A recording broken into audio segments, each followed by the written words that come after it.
welcome to the garden. Today I wanted to just highlight on this raised bed trough container.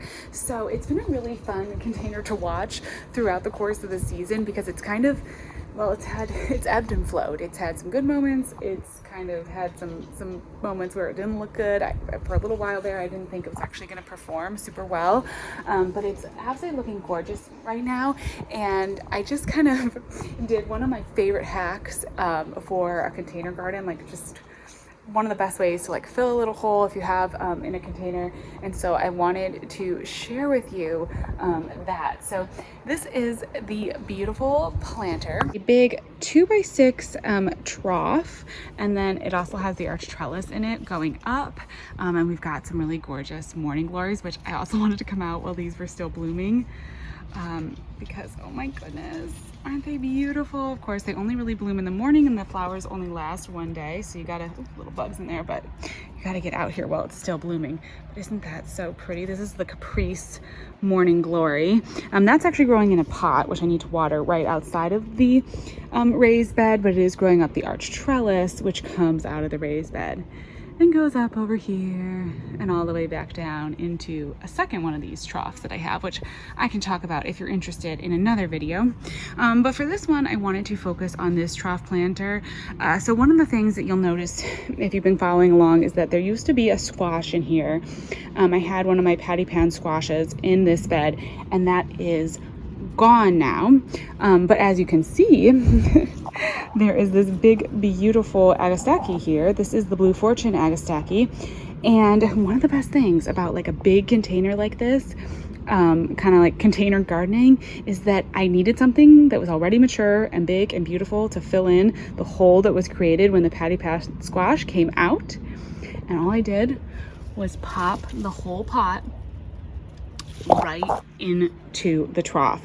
So this is like the best thing. You know, you get to this end of the season here in like mid to late August, you know, I'm not like gonna have time to get certainly not a perennial up that size and to fill in that spot. What am I gonna do? What am I gonna plant? I didn't want to have an empty hole there. Just pop in a container. So if you have a big enough container, you can just put in another container plant. Like I had that Blue Fortune that I've kind of moved around to a few different places in the garden. I just went ahead and popped it within the big container, and it fills up that hole beautifully. It looks gorgeous. It's gonna be super happy there, and it's just like, yeah, it's just exactly what I needed. And this is a trick I've done a couple times with these big containers, and I've had really good luck with it. See that all of these really pretty hyacinth bean vines, they're just looking so gorgeous up here on the arch trellis. Let me get back so you can see. The effect is absolutely stunning. The hyacinth bean vines look so good. They're absolutely gorgeous. They are actually growing in a container as well. I started them in a container and then just went ahead and popped the container down there in the trough, and they're growing out of it and they're doing beautifully. So another way to like just fill a gap.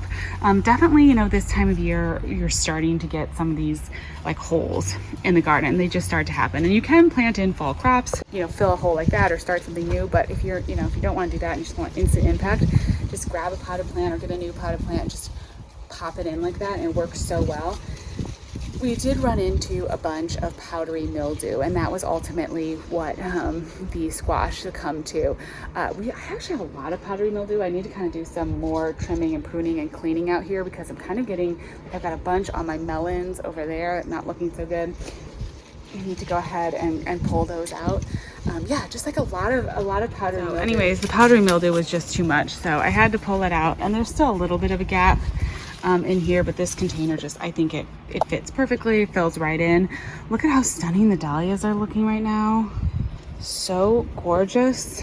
I absolutely love them. And then we got the big Benary's giant zinnias, which most of them are coming in this really pretty orange. I've got a lot of the orange, but then there's also one of these kind of purple. And the Benary's giant zinnias are so pretty. They're just like that good classic zinnia. Of course, I've got some sun gold tomatoes and some Juliet tomatoes.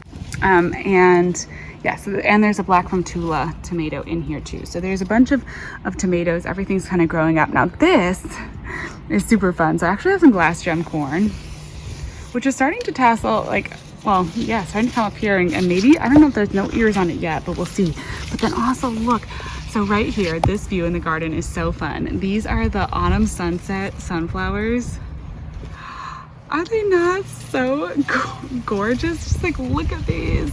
Now, growing in ground, you can see how tall that one got. I don't know, maybe it's like 15 feet, 12 feet, but this guy here is maybe more like 6 feet tall, but it's still so beautiful. And I love the rich tones with the kind of rusty brown. Like, it just adds so much, and there's just so much good stuff. I can't remember.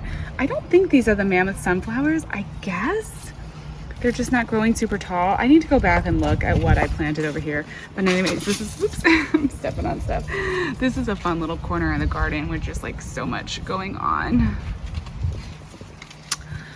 But yeah, I wanted to just share with you this kind of like little container garden trick that just works super, super well if you need to fill the spot. There's actually also in here, this is blue spice basil, which is a really pretty decorative basil, and it's actually really coming up and growing beautifully. And so that's a big pollinator attractor, and yeah, really just adding to this whole garden space.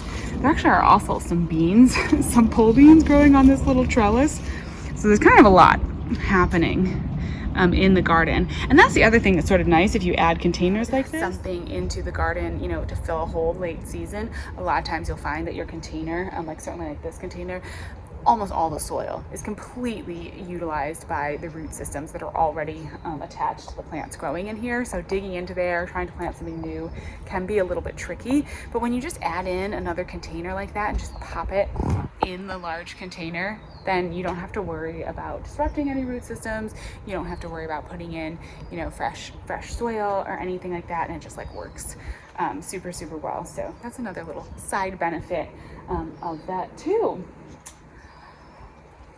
Yeah, oh, these are just so pretty. I've been trying to pick more of the flowers for cut flowers, so I'm like tempted to come out here and maybe pick a couple of these dahlias or something to put in a vase inside, just so I can enjoy them a bit more. Definitely next year when I have in my next garden, I am going to do some serious like cutting garden specific beds, because just being able to pick the flowers is so nice. But maybe I'll have to come out and pick one of these dahlias. These are so pretty. All right, well anyways, that was just a little kind of tidbit that I wanted to share with you and just give you a little update on this bed, because it's finally come into its own.